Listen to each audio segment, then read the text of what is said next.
Hello, we're back in the basement after however long, and today I'm going to show you how to replace the ignition coil boot on your BMW 525 or really any of these Bosch ignition coils.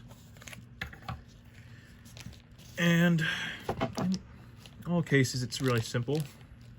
All you really have to do is grab real tight on the coil pack and just pull it, and you should feel it click, and that's it.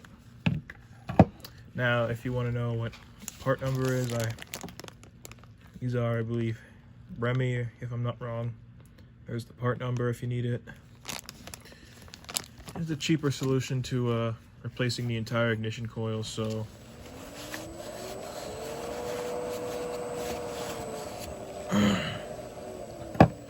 I decided to go that route.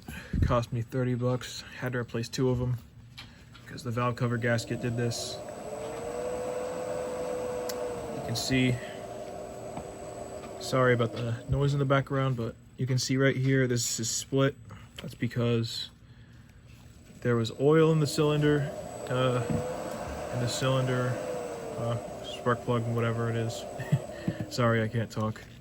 But in a nutshell, when your valve cover gasket leaks, it causes these things to soak up oil and then they split.